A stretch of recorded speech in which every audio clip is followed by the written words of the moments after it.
Assalamualaikum warahmatullahi wabarakatuh. Innal hamdalillah nahmaduhu wa nasta'inuhu wa nastaghfiruh wa na'udzu billahi min syururi anfusina wa min sayyiati a'malina. May yahdihillahu fala mudhillalah wa may yudlilhu fala hadiyalah. Asyhadu an la ilaha illallah wahdahu la syarikalah wa asyhadu anna Muhammadan abduhu wa rasuluh. Amma ba'd. Ikhwatul iman rahimakumullah. Dalam kehidupan ini seringkali kita mendapati diri kita terjebak dalam rutinitas yang monoton, atau bahkan merasa terpinggirkan oleh dunia yang selalu bergerak dengan cepat. Namun ada pepatah yang mengatakan, tinggalkan dunia, dunia akan mengejarmu, yang menunjukkan bahwa kita memiliki kekuatan untuk menciptakan perubahan dan menarik hal-hal positif dalam hidup kita. Salah satu cara yang efektif untuk melakukannya adalah dengan menggunakan hukum tarik-menarik, yang lebih dikenal sebagai Law of Attraction. Apa itu hukum tarik-menarik? Hukum tarik-menarik adalah konsep dalam filsafat dan psikologi yang mengatakan bahwa pikiran dan perasaan kita memiliki kekuatan untuk mempengaruhi kenyataan fisik di sekitar kita. Dengan kata lain, apa yang kita fokuskan dalam pikiran dan perasaan kita akan ditarik ke dalam hidup kita. Ini berarti bahwa dengan menggunakan hukum tarik-menarik, kita dapat menciptakan perubahan positif dalam hidup kita dengan memvisualisasikan apa yang kita inginkan dan secara konsisten memancarkan energi positif. Konsep tinggalkan dunia, dunia akan mengejarmu, dan metode rezeki dalam Islam memiliki banyak kesamaan dalam pandangan spiritual dan filsafatnya. Dalam Islam, rezeki mengacu pada berkah yang Allah berikan kepada setiap individu. Selanjutnya, kita akan mengkaitkan konsep tersebut dengan metode rizki dalam Islam. Yang pertama adalah tazkiyah atau pemurnian diri. Dalam Islam, pemurnian diri adalah proses spiritual untuk membersihkan hati dan niat.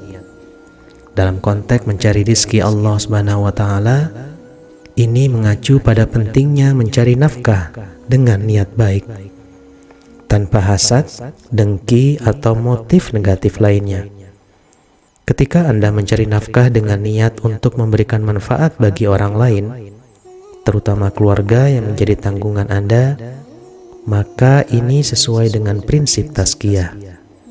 Rasulullah SAW bersabda, sesungguhnya amalan itu tergantung niatnya, dan seseorang akan mendapatkan sesuai dengan apa yang ia niatkan. Hadis riwayat Bukhari dan Muslim. Yang kedua adalah bersyukur. Bersyukur kepada Allah adalah bagian penting dari metode rizki dalam Islam. Dalam mencari nafkah, hal ini dapat diartikan sebagai menjalani sunnatullah, hidup di dunia ini dengan rasa syukur. Fokuslah pada hal-hal positif dalam hidup Anda dan menghargai bakat yang Anda miliki. Firman Allah dalam Al-Quran, wa idz ta'adzana rabbukum la in syakartum la azidannakum wa la in kafartum inna azabi lasyadid. Ingatlah ketika Tuhanmu memaklumkan, sesungguhnya jika kamu bersyukur, niscaya aku akan menambah nikmat kepadamu. Tetapi jika kamu mengingkari nikmatku, sesungguhnya azabku benar-benar sangat pedih. Quran Surah Ibrahim ayat 7. Kemudian yang ketiga adalah konsistensi dan ketekunan. Metode rizki dalam Islam menekankan pentingnya konsistensi dan ketekunan dalam upaya mencari nafkah dan rizki. Dalam mencari nafkah kehidupan sehari-hari, ini berarti kita tetap bekerja, berusaha dengan cerdas, keras, dan maksimal secara teratur, tanpa terlebih dahulu mengharapkan hasil seketika. Konsistensi ini mencerminkan keyakinan bahwa Allah akan memberikan berkah kepada orang-orang yang berusaha keras dan bersabar.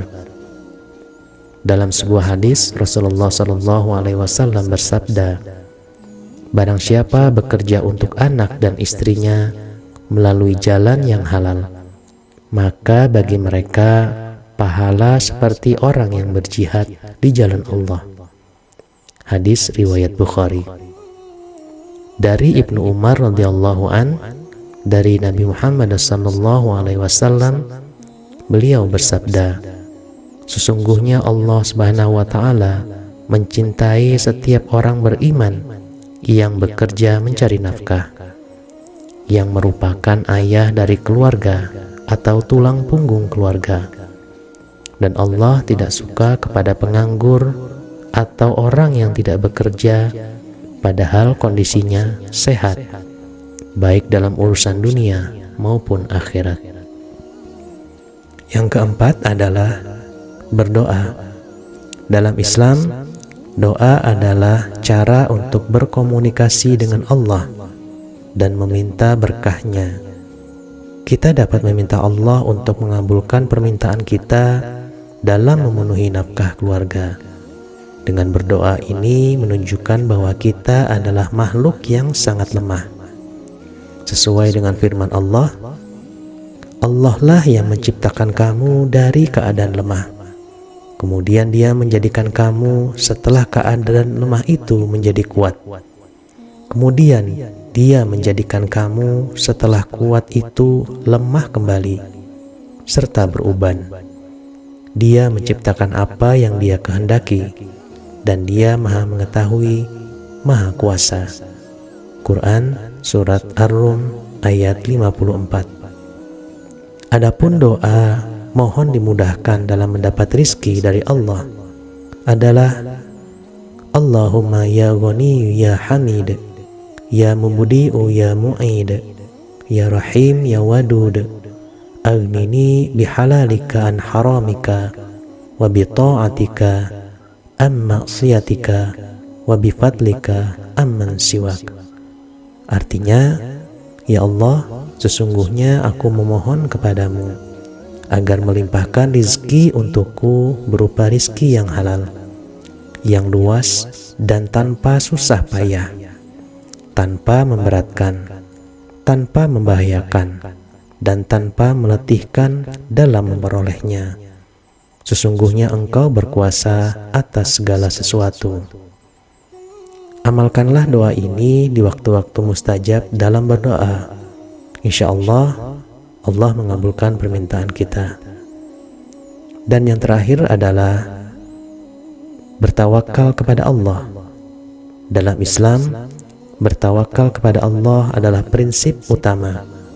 Ini berarti bahwa sambil berusaha keras, seseorang harus mengandalkan Allah dalam segala hal.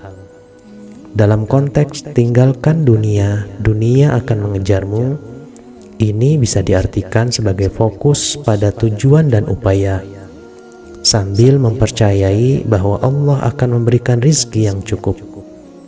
Dalam mencari nafkah, ini berarti mencari nafkah atau bekerja dengan niat baik, berusaha keras dan mempercayai bahwa Allah akan memberikan hasil yang terbaik.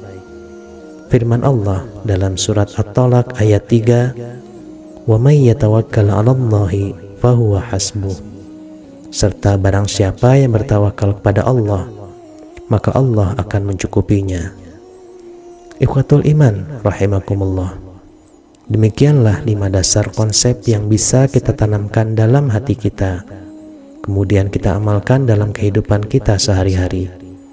Yakinlah, apabila kita bisa mengamalkan 5 konsep dasar dalam mencari rizki ini, insya Allah, Allah akan memberikan balasan dan hasil yang terbaik bagi kita semua. Amin, amin, ya rabbal alamin. Tidak lupa sebagai penutup, kita berdoa memohon ampun atas dosa-dosa kita, dosa kedua orang tua kita, doa guru-guru kita, dosa keturunan kita, dan kaum muslimin dan muslimat di seluruh dunia ini, baik itu yang masih hidup ataupun yang sudah wafat. Allahumma ighfir lana dhunubana wa liwalidayna warhamhuma kama rabbayana shighara wa li jami'il mu'minina wal mu'minat wal muslimina wal muslimat al ahya'i minhum wal amwat bi rahmatika ya arhamar rahimin. Akhirul kalam, ihdinas siratal mustaqim siratal ladzina an'amta 'alaihim ghairil maghdubi 'alaihim waladdallin. Amin. Wassalamualaikum warahmatullahi wabarakatuh.